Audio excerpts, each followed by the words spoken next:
वैसे तो छठ पूजा में हर साल कोई ना कोई नई गाने बन जाती हैं और बहुत सारे गाने सुनी जाती हैं, पर एक ऐसा गाना जिसके बिना छठ व्रत अधूरी है। ये गाना सदियों से अभी तक हर साल सुनी जाती हैं और ये हर बार ये गाना सुनने पे नई ही लगती है। ये गाना है किलवा जे भरेला घवद से ओह पे सुगा मेर राय, सुगेवा के मरबो धनुक से सुगा गिरे मुरुझाय। ये पौराणिक गाना छठ का है और इस गाने को आप हर बार सुनेंगे तो हर बार आपको ये नहीं लगती है।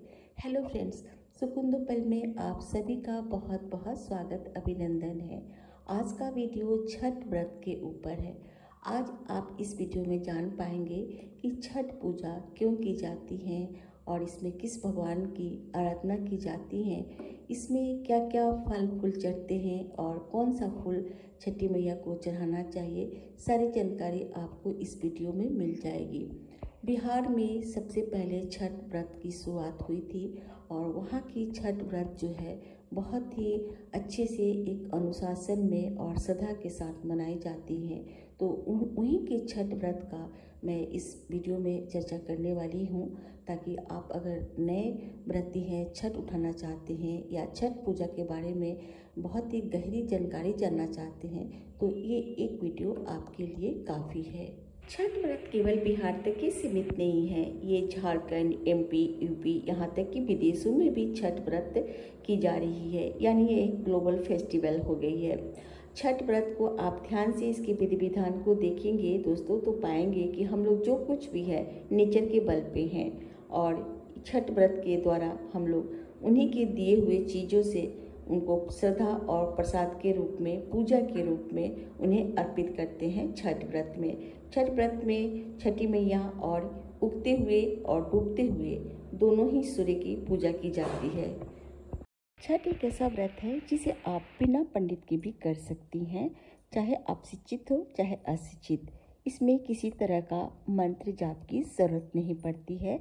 इसमें मेन है साफ सफाई, अनुशासन और भावना की ज़रूरत होती है।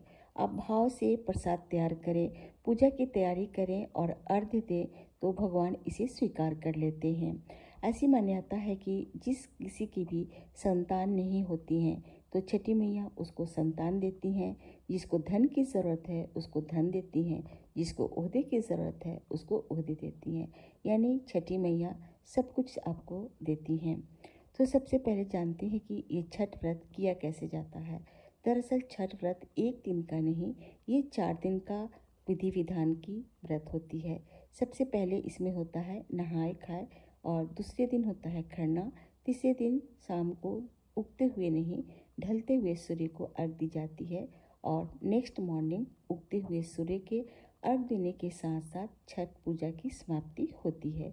2025 में छठ व्रत जो है 25 अक्टूबर से शुरू है, यानी 25 अक्टूबर को नहाए खाए है और 26 को खरना है, 27 को शाम की अर्घ और 28 को सुबह की अर्घ दी जाएगी।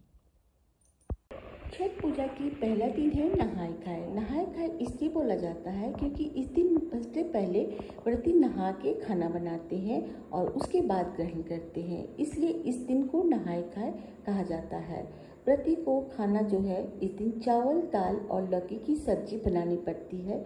लौकी की सब्जी बहुत ही ज़रूरी होती है, चाहे आप जो भी सब्जी बना ले लेकिन एक लौकी ज़रूर होनी चाहिए। दाल भी अरहर का नहीं, चने की दाल बनती है और आज के खाना में लहसुन प्याज का इस्तेमाल बिल्कुल नहीं होती है। खाना बनाने में थोड़ी सी गंगा जल का भी प्रयोग होती है और खाना तैयार होने के बाद सबसे पहले खाने को थोड़ा सा गाय माता को भोग लगाई जाती है। उसके बाद व्रती इस प्रसाद को ग्रहण करते हैं, तभी जाके घर के बाकी सदस्य इस खाने को खाते हैं। फ्रेंड्स, आइए जानते हैं छठी मैया और सूर्य भगवान को कौन सा पुष्प अर्पित करें, कौन से रंग के फूल चढ़ाना चाहिए ताकि भगवान हमसे प्रसन्न हो। तो दोनों ही भगवान को आप लाल देसी गुड़हल का फूल आप अर्पित करें, अगर मिर्ची गुड़हल मिल जाए तो और भी अच्छी है, और सिंदूर में आप पीला सिंदूर जरूर अर्पित करें। एक नज़र छठ व्रत के पौराणिक कथा के बारे में। छठ व्रत की शुरुआत कब हुई थी? महाभारत काल में सबसे पहले द्रौपदी और कर्ण ने इस व्रत को किए थे और उसके बाद त्रेता युग में माँ सीता ने बिहार के मुंगेर जिले में सबसे पहले इस व्रत को किया था। छठ एक ऐसा व्रत है जिसमें मंत्र उच्चारण की जरूरत नहीं पड़ती है। इसमें लोकगीत, मधुर गीतों की जरूरत पड़ती है। घाट घाट पे छठी मैया के गाने चलते हैं और उसी गाने को गुनगुनाते हुए व्रती जो हैं प्रसाद घर में तैयार करती हैं और तैयार भी होती हैं। इसी गाने के साथ छठी मैया के साथ अपनी भावनाओं को जोड़ती हैं और दुआएं मांगती हैं। छठ व्रत का दूसरा दिन खरने का दिन होता है। खरना के दिन व्रती को पूरे दिन का उपवास होती है। एक बूंद भी पानी नहीं लेना पड़ता है।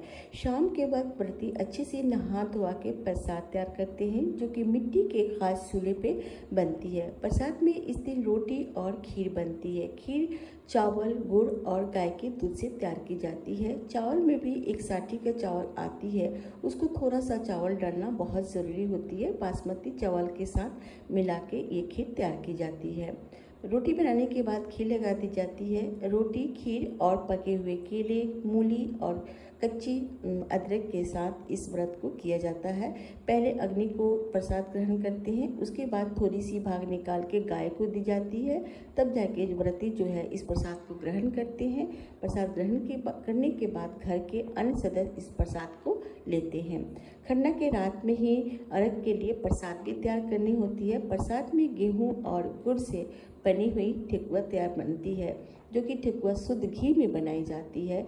इसमें रिफाइंड तेल वर्जित होती है और चीनी भी इसमें नहीं डाली जाती है। अर्घ तैयार करने के बाद अब बारी आती है कलशुप सजाने का, जिसमें बर्तन में अर्घ देते हैं उसको कलशुप या सिपली भी बोलते हैं। ये तांबे का भी आती है और बांस की भी बनी हुई आती है। तो इसमें बहुत तरह से फल फूल सजाया जाता है, जिसमें मौसमी ढेर सारे फल होते हैं, मूली होती हैं, अदरक होती हैं, लेकिन एक शर्त होती है, सारी मूली और अदरक पत्तियों सहित ही इस कलशुप में डाला जाता है। नारियल होती है और प्रसाद मिठाई के साथ साथ फल फूल सजा के शाम को ढलते हुए सूर्य को व्रती जो है नदी तालाब के किनारे जाके इस पूजा को अर्पित करते हैं। फिर उसी रात में एक और विधि होती है छठ को, जिसको कोसी भरना कहते हैं। कोसी हर कोई नहीं भरता है, जिनकी मनौती रहती है या मनौती पूरी हो जाती है वही लोग भरते हैं। कोसी भी छठ व्रत का एक बहुत ही खूबसूरत पार्ट है, जिसके ऊपर एक अलग से वीडियो मैं बना के आप सभी से ज़रूर शेयर करूँगी।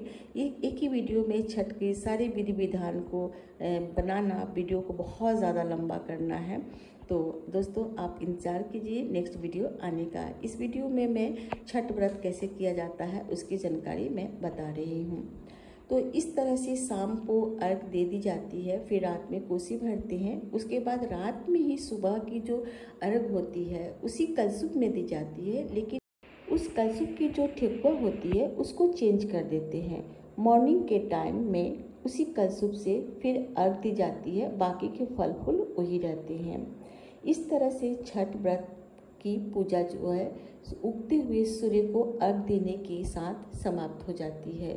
तो दोस्तों ये रही छठ व्रत की विधि। और भी इसमें बहुत सारी बातें हैं जिसे एक वीडियो में डालना संभव नहीं है। तो नेक्स्ट वीडियो में और भी मैं छठ व्रत की चर्चा आप सभी से ज़रूर करती रहूँगी। तो बने रहिए इस तरह की जानकारी प्राप्त करने के लिए मेरे चैनल के साथ। अगर आप चैनल पर नए हैं तो चैनल को ज़रूर सब्सक्राइब कर लें। तो मिलते हैं दोस्तों नेक्स्ट वीडियो में। आप सभी को सुकुन दो पल की तरफ से छठ व्रत की बहुत सारी शुभकामनाएँ।